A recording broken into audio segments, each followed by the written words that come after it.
Yes, I'm Cecil and phew, you want to know about myself? I got so much to say about myself, and I'm a type of person. I don't stop.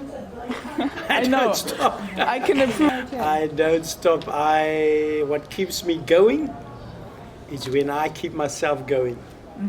In everything I do, from electrical to refrigeration, all appliances repairs and everything repairs, and even with motor cars and stuff like that, that I taught myself in motor vehicle repairs. But my trade, electrical and refrigeration. And then I took up an extra course when I was at high school, but I started with music at primary school. Really? In a church. That's why you can sing so good. That's why I can sing so well. I started in the church band at the age of 13. But we were a music family. My father was a jazz musician, and from there was music in the house all the time.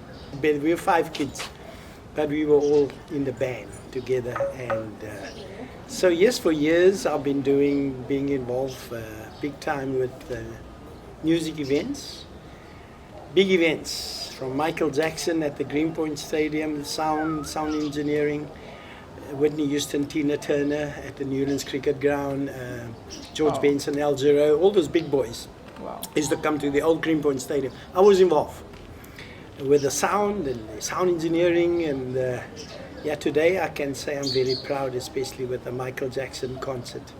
That was a big for me. I feel so proud. I still got my accreditations. The big jazzathon, Capetown Jazz Festival in Capetown, I was involved there with the sound. And that's my music career, and still I can thank God I'm still active. But that keeps me young. I go out cycling from here to the waterfront some Saturday mornings, and or just do the tour, a trip down to Camps Bay and come back, keeps me fit. Now cycling, one of the best exercises, cycling and swimming, that a person can do. Working hard is something you've been taught, or is it something you learned? I've been taught, yes. My grandpa, he was a German, strict German. I grew up with him, and he taught me the ropes. He was a master builder, and I can tell you, he was so strict, and he would teach me how to become independent, how to do things for yourself, how to really get out there. You must be a go-getter, and that's me. Look, in life today, what makes you strong is you will come up against competitors,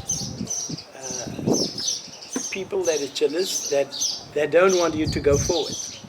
You've been so far in life, and you proved yourself already. Your talent, and people look up to you and they enjoy what you're doing. And there's the lot that jealous lot. So that doesn't stop me.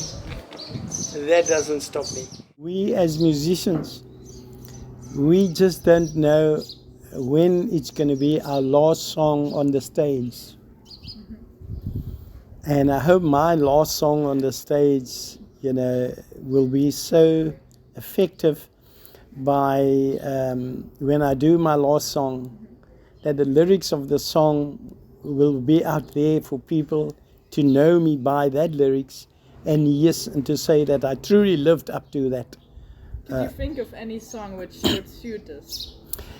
There's a lot, but the song "If" by Bread. If a picture paints 1,000 words, then how can I paint you?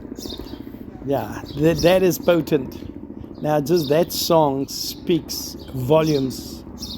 Do you write songs yourself? I do write songs myself, but funny enough, I haven't put it out there yet. I sing it on my own, but I think I need to do a recording. I think so. I'm actually at this stage, I have the time now. So I've always been so busy out there doing my electrical refrigeration, my music, my events. And already what is so nice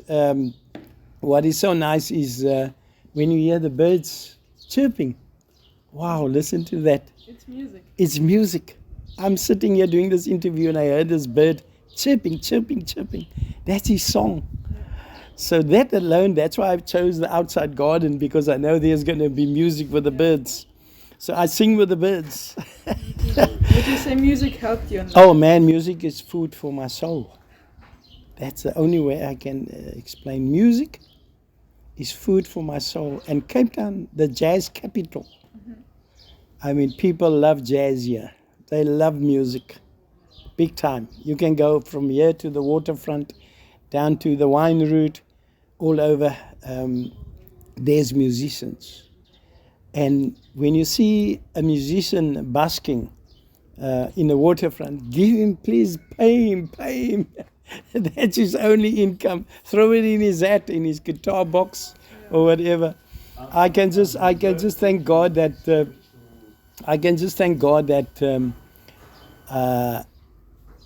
I can still do things. There's people that support me, financial wise, like my niece Estelle Norman, my sisters Eileen Mentor, Joan Merrington, and more.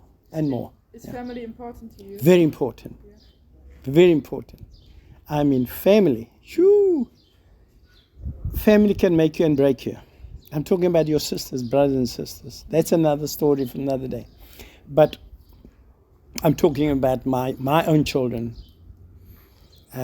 Since 2003, after my divorce, their mother moved up to Pretoria, and that's where they were. Still today, I could say up to 2024.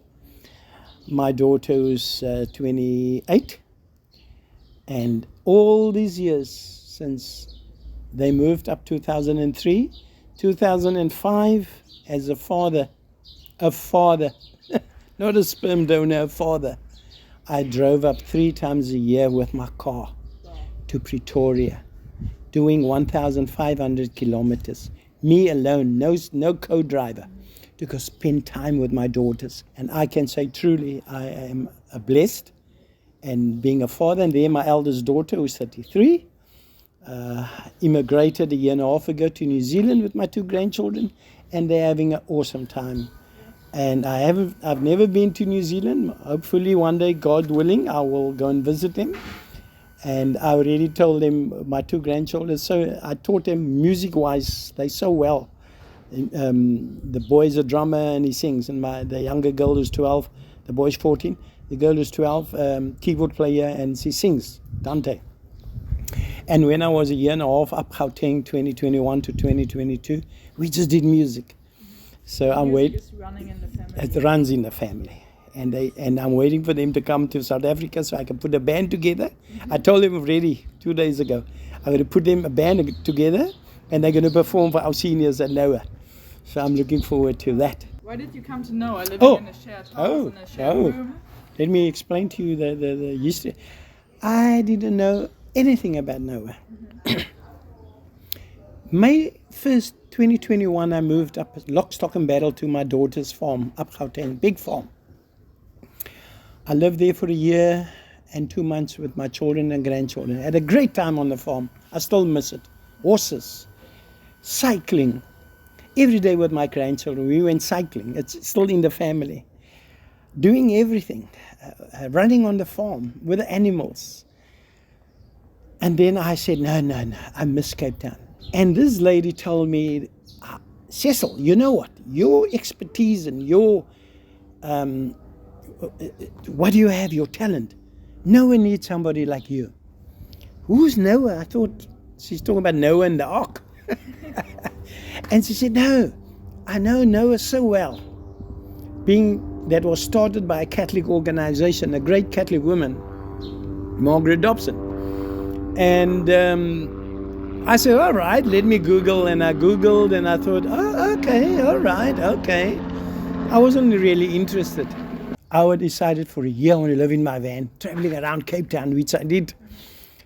And it was great. I did. Until my niece, who's the big relations invests for Shoprite Checkers. I haven't seen her for 15 years. And my daughter connected with her and says, my daddy's living somewhere on the street. He's living, go see. And she went to go see if she can find me. But the news went around, I'm sleeping under cardboards. Hey, people get stories around. Anyway, eventually I visited a church there in Plumstead. Here was my niece. After we went for donuts and tea there in the hall, she saw me, she just burst out, Uncle, crying. I looked for you all over. And she said, you're not going to live in your van anymore. Come, there's a room for you. And she put me up for 5 months. And then I made an application in the town while I'm on the street. I thought, let's go and phone Noah. Because this lady, great Catholic woman, Marge Kayla, phoned me back. Did you make an application? Did you go see Noah? Then I went, filled in the application.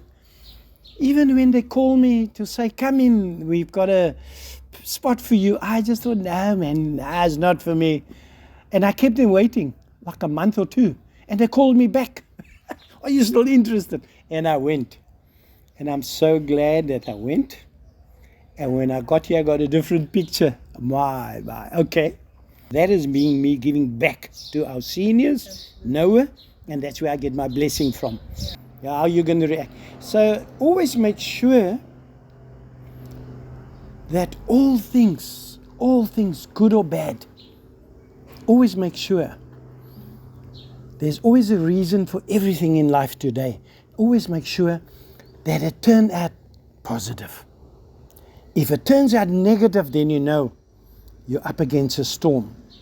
Just remember, you are more than a conqueror. And this man sitting here is more than a conqueror. Even in the time when I lost my son, he was 12 years old, freak accident at Killarney racetrack. You all know about it. And that was a blow. That is another story for another day. But parents don't bury children. Children bury parents. So to lose a child, this man sitting here, and for their mother, my ex-wife, it's a big blow. So that's why whenever I do my August cycle tour or Cape Town cycle tour, I do it on behalf of my son. Beautiful. There we go. You know, for our last question, I want to ask you, do you have some advice for the younger generation? You gave a lot of them. Yes. Do you have more to say? Whew, Lisa, I see now what substance abuse do to young children, and especially when they get to an older age, 50, 40, 60 plus. You get affected by substance abuse, smoking, what I've been taught in psychology. So when I see young children smoke even a cigarette, I haven't smoked in my life. I haven't drank. Well, I don't go buy a bottle of wine. When I get to parties, I drink a beer. I drink a glass of wine, red wine to go with my meal. I don't drink myself drunk. No, never, ever. But I enjoy a glass of wine. But I can see substance abuse. Guys, stay away. Young kids, youngsters, stay away from drugs. It will ruin your life for you. There's youngsters, there's people my age that's walking with sticks. I still pick up my sound equipment, still pick up and put it on my trolley, cart it down the road to our event. This past weeks, months, 40-year-old that had heart attacks. 40-year-olds, heart attacks. So live a proper life, live a clean life, a healthy life, just a righteous life. Do the right thing for the right reason, and the right thing will come to you. I thought, wow, this is me. That poster is me. And I've been even posting it on Facebook. I do, and I've been doing for years. Do the right thing for the right reason, and the right thing will come. And there it's come my way. Look at all the freebies I get. Living it up. And that's, I can say now, I truly living it up. You play it. Very nice. Thanks, Lisa. Thank you, Cecil. I was thank you, man. I really appreciate this. We're thanking our visitors. Yeah. Yeah. Leave a like, share. Yeah. What else can you do? Phew. Ja, Comments. Comments. Post it on Facebook. Ja, on Facebook. Ja. And appreciation to Cecil. Yes. Cecil Burger. Thank you.